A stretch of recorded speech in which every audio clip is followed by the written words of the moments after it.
Today is Thursday, February 24th, 2022. I am Dr. R.O. Smith. We are at the Copperell House in Hyde Park neighborhood of Austin, Texas. The Copperell House was landmarked by the Texas Historical Commission in 1989. It was built in 1896. This interview is part of the Oakwood Cemetery Chapel's project to Liberate, documenting the LGBTQ history of Austin, Texas, by examining the places in our city that have been relevant to the gay community. We are sitting today with Peter Flagg Maxson in his beautiful Eastlake-styled Queen Anne home because he is a noted historian of architecture. First, I would like to ask Mr. Maxson to briefly introduce himself and ask Mr. Maxson what he knows of the Arthur Watson house known as the Chateau that Watson shared with Robert Garrett on the southern edge of the UT campus. Peter, tell us a little bit about yourself. I am from Dallas originally. I had gone to St. Mark's School there for 12 years, East College, Army, and graduate school in architectural history at the University of Virginia. I had thought in the 10 years I'd lived in East, if I were ever to return to Texas, I would rather live in Austin than anywhere. And so the opportunity presented itself in 1976. And my other half and I came here. Very good. We'd lived initially in the West Campus neighborhood, but that was rather like being in a state of siege. Houses in all directions were demolished, and we began looking almost immediately for another house, and the Copperell house presented itself after 8 years of looking.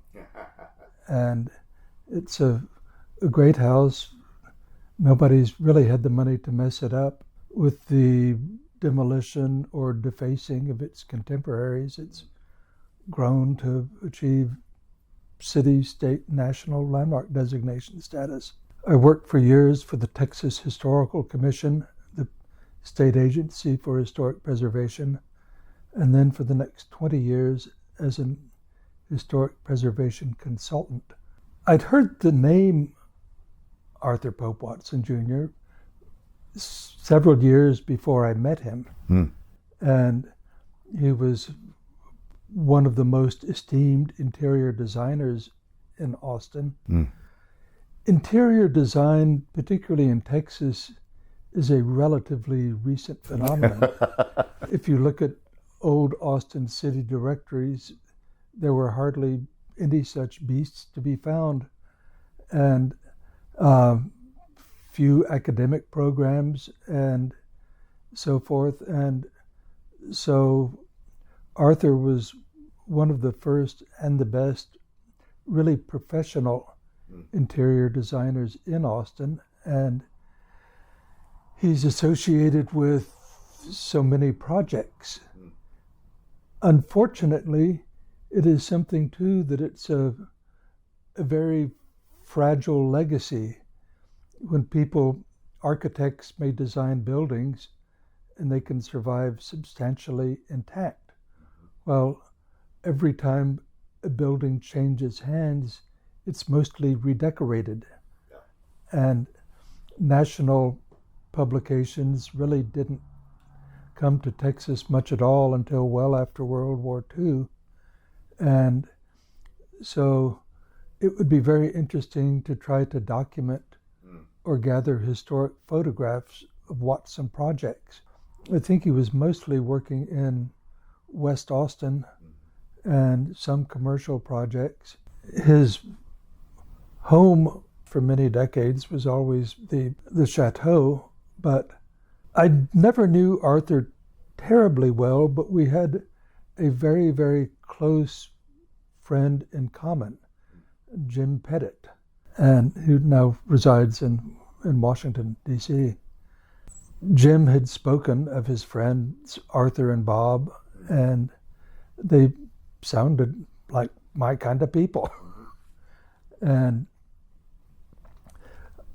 it was a great joy to finally meet them, and Arthur was an interesting fellow, very charming, very droll sense of humor. I'd heard his name come up in conversation in other contexts. The Texas Historical Commission is housed in the Carrington Covert House, and it's 16th and Colorado. And in the 60s, virtually the entire neighborhood was slated for demolition for expansion of the Texas State Capitol complex. And Gethsemane Church next door was spared, but Arthur apparently took a very activist role, I'm told, on that. Didn't want his great-grandpappy's house demolished, and did a lot of both behind-the-scenes arm twisting, and I've been told, and there were demonstrations. And he was in an identical situation when the University of Texas did major eastward expansion. As I understand it, by law, the university had power of eminent domain, mostly just to the east, not to the south, not to the west, and not really to the north. This was in the 1960s, and concurrently, the construction of the LBJ library complex meant that an entire neighborhood was erased. If you look at pictures of the neighboring houses that used to be in that neighborhood, it's really quite striking. There were not great mansions so much as good quality vernacular houses.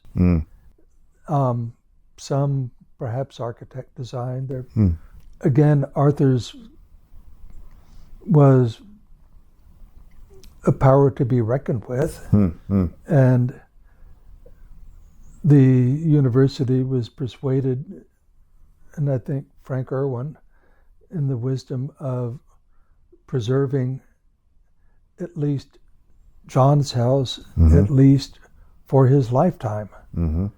And he used to joke about the fact that he was the only person over 21 in his voting precinct because it was mostly Arthur and Jester Dormitory and Arthur and Bob. And so they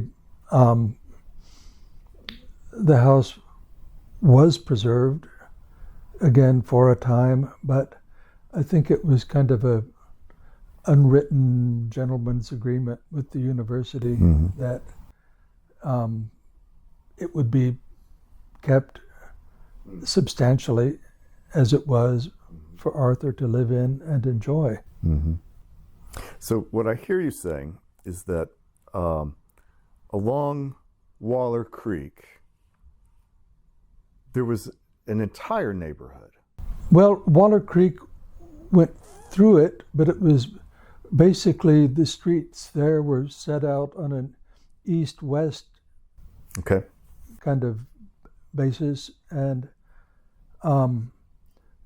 the houses along there were again very, very interesting, very historic.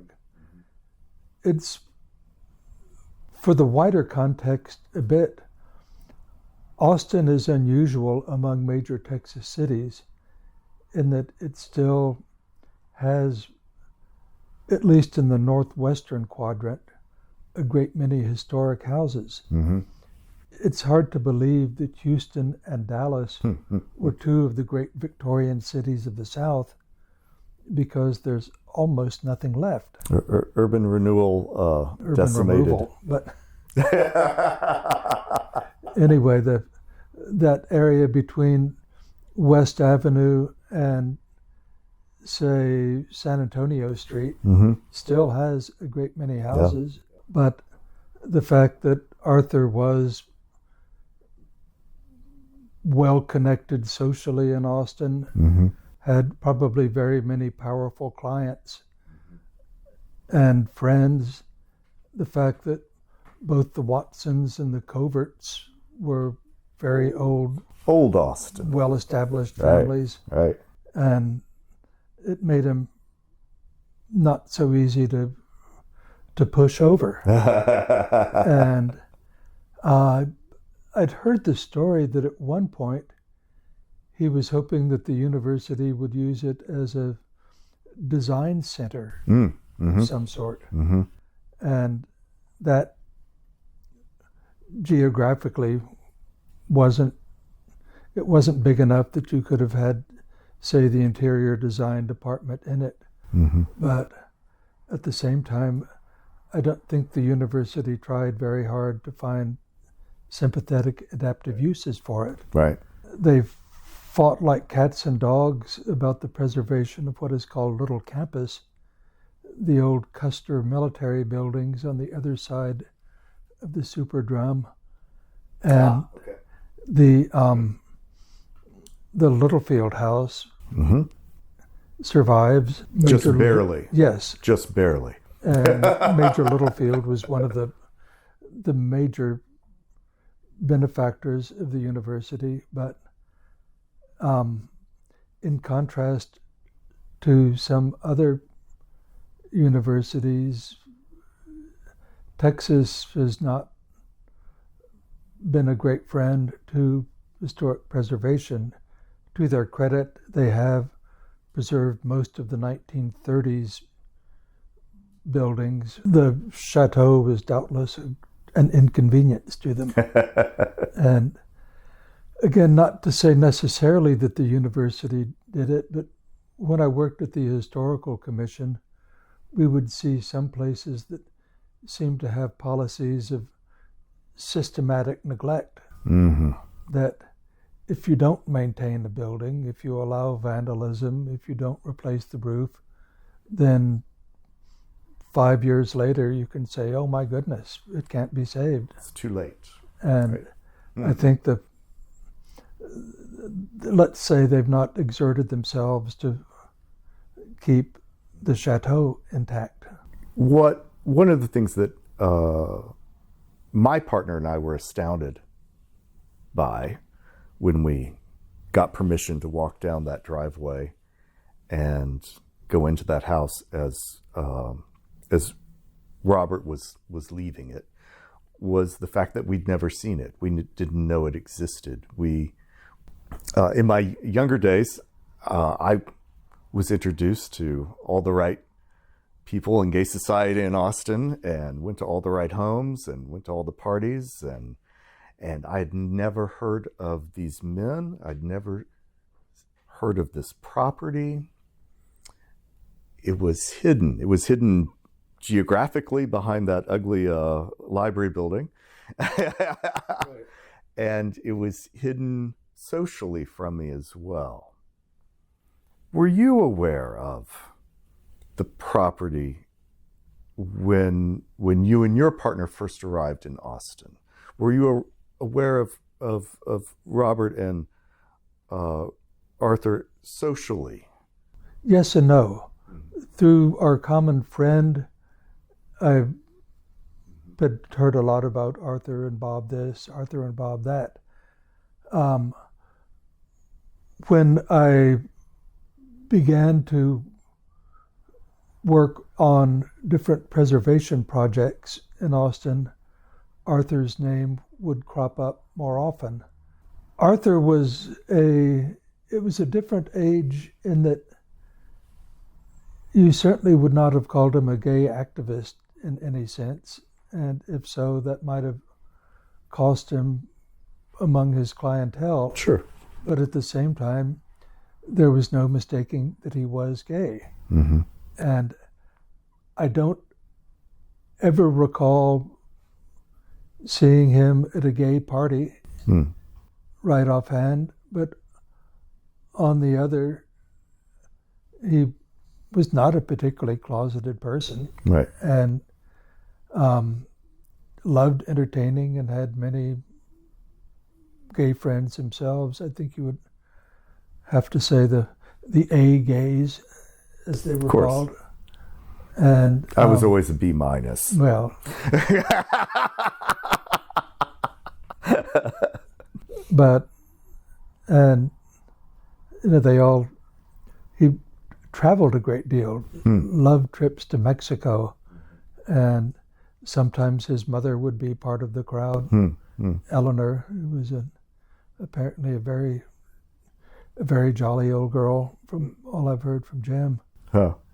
I can see that because Arthur was Arthur Pope Watson Jr., that had an awful lot to do with the survival into the 21st century of about the only house in the neighborhood. There are a couple of more moved and rebuilt, and I think one on the original site at Symphony Square. But those are about the only other, those and the magnificent trees around the LBJ Library are about the only remnants of East Campus. In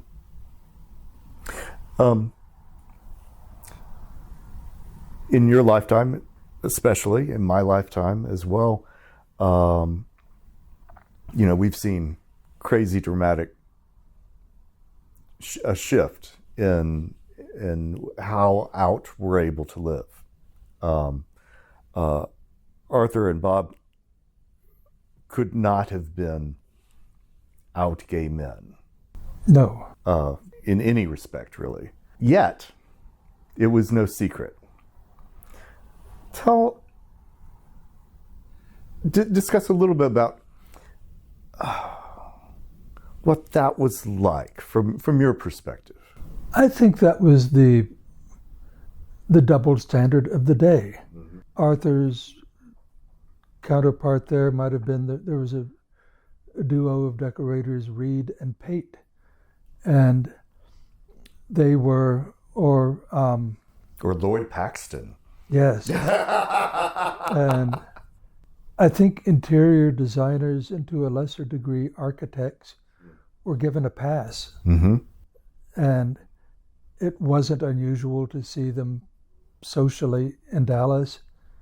And one of the reasons that I moved to Austin was that I wanted to kind of get away from the more or less society background I'd been raised in. Of course. And most of my friends here would be, middle class of one sort or another.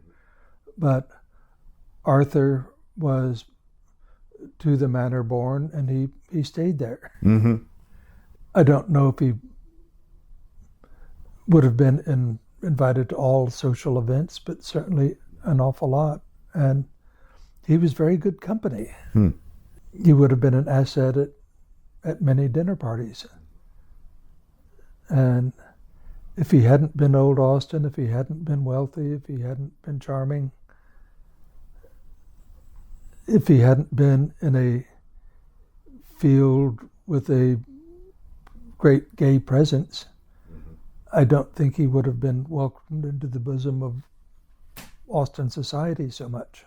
I think Arthur was one of the most successful interior designers in Central Texas. If he had wanted to go for grandeur, he would have lived in the John Burrell Pope House on West Avenue and had sort of great high exposure. There were a number of other gay people who did live on West Avenue in grand houses in those days. And it may have been that living on the east side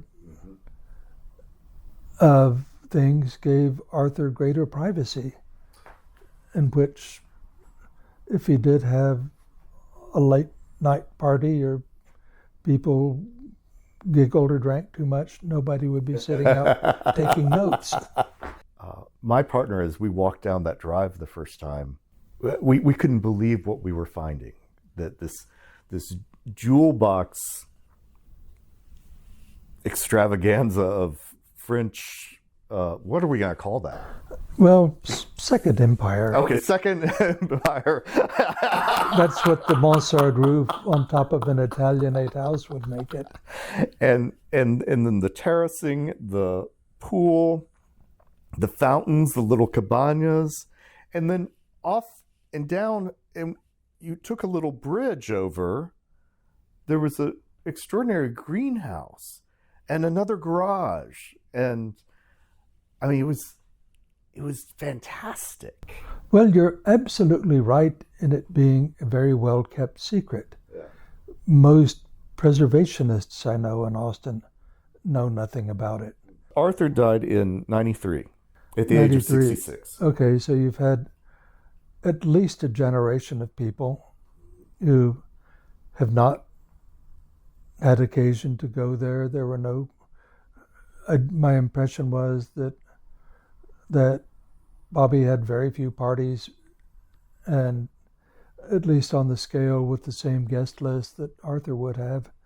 And so that the times that I've mentioned it in, say, even Historic Preservation Committee meetings at Preservation Austin, that I mostly get blank stares when it is mentioned. So the current project, whether it will lead to its salvation or just be a very elegant obituary, I'm glad that it is being noticed again, and I hope that permanent documentation will find its way to the Austin History Center. Yes.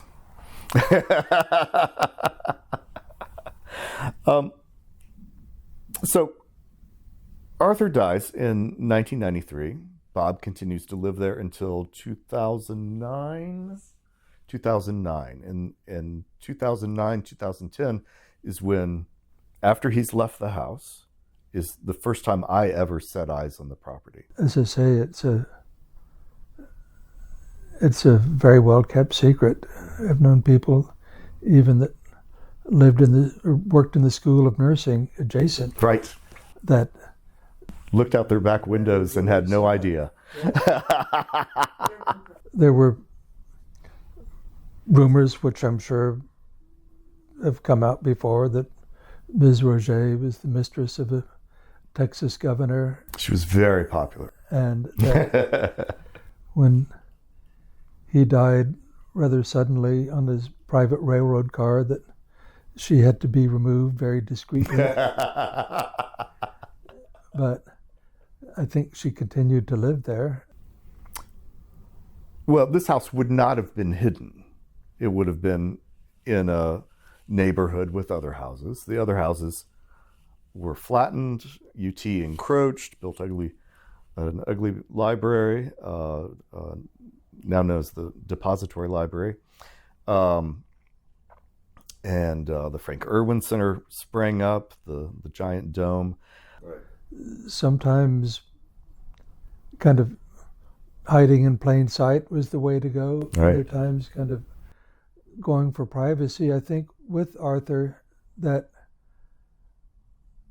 I would suspect that given the place's vulnerability, that he didn't want to go out of his way to make it something that everybody would know about, and that doing protective vegetation, for instance, may have been a way of keeping it away from prying eyes. But a lot was kind of having people by for Sunday brunch and Bloody Marys and right. that kind of thing, rather than having extravagant gatherings. A short digression on Austin. It's Dallas, Houston, San Antonio, Fort Worth, all had extremes of wealth and poverty. In Austin, the university and the capital were the major employers, and Austin was always more of a middle-class right. city. Right. And so that the wealthy families again, like the Coverts and the Watsons were not multi-millionaires as would have been found in River Oaks. Right. But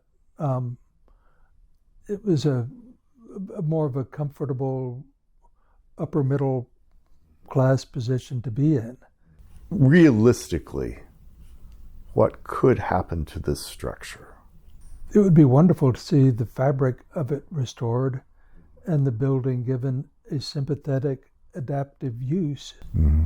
Nobody expects that it would become a single-family house again, but I think given its siting kind of over the creek and so on, that you can't put an enormous building on top of it.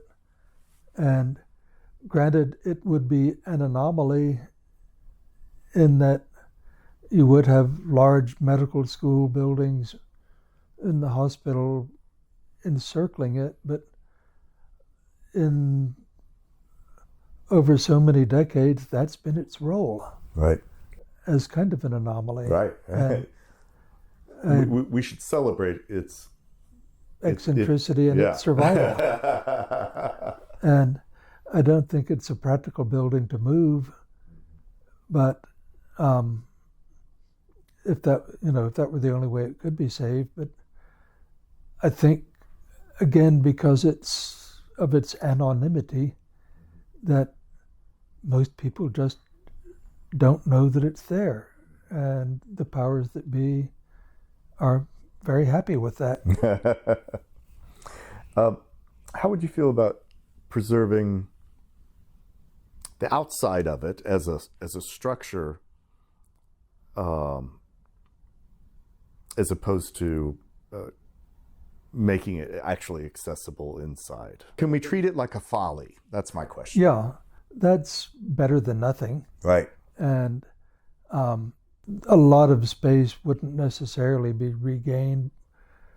If you gutted it into one giant room, that still wouldn't be a particularly useful space. And it is tiny. The rooms are tiny. It was a tiny house.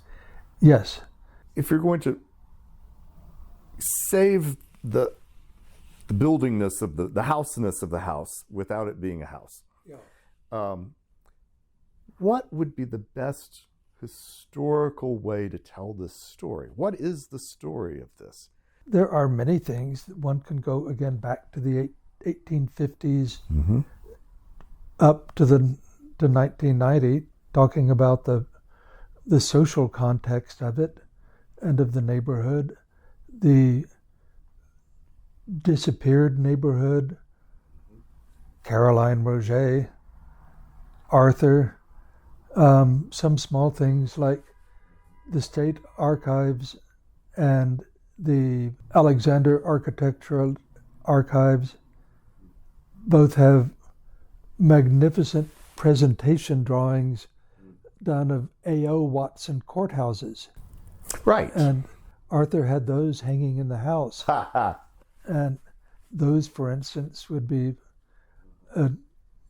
that was a connection that he was very proud of, and proved the documentation, rather proved the kind of the legacy of dealing with buildings and building design that Arthur would have been very proud of. My feeling is that, for instance, I've known of some hospitals will have fine gardens or peaceful places that people mm-hmm. can go mm-hmm. to get away from the trauma and everything they're going through, where mm-hmm. families, where others can go just to get a break. Mm-hmm. Being able to get a cup of coffee there, right. I think could be wonderful. A place of respite, and historically, it's been a place of respite. It was the governor's mistress's house. Yes. And then it was the hidden jewel of two flamboyant decorators that I think I would like to celebrate its hiddenness and the important aspect of hiddenness in our culture. Occasionally, I've thought and have talked to others in preservation about if you were to interpret the gay world in Austin over the last century, what places could you use to do it? Right. And it's not in the nature, for instance, of bars to survive. And the written word is very rare to find. So often, if gay Uncle Braxton dies, the first thing the family does is to cash the check, and then they burn the letters. And erase the history. There's also a question, would Arthur have wanted that to be something that people knew? Well, as I say, he wasn't an activist, but times have changed. And I think he's got nothing to lose, no children to embarrass, nothing at all like that. Mm-hmm. And I think it's important to tell the story of the closet. Yes. At that time, it was not shameful. At that time, it was a way to survive. Oh, yes. And these two men had seemingly a very full, productive life. Relatively open. Relatively open, yeah. And it's also interesting, there are a few historic house museums, the Gibson House in Boston, in Back Bay. The last Gibson to live there was gay, and you learn that from the docents. So there's a precedent that we could use to. The closet door is creaked open. We don't have to we don't have to invent this wheel. We can. Correct. And there are other places. If I really put my thinking cap on, there are others that I can cite too. Well, that's a great way to finish up this interview. Thank you so much for sitting down with us and working with us on this project. And I just want to comment that this room is beautiful. We're in the library of the Cockerell House. Am I pronouncing it right? Cockerell? Yes. And Peter Flagg Maxson is sitting in a chair that his great-great-grandfather sat in for the portrait that appears above him. This has been a joy. Thank you so much for agreeing to do this. Well, a great pleasure for me. And the only thing that I wanted to throw in and never had a chance to, a small, worthless thing, that Arthur's least favorite color in the world was, as he said, beige.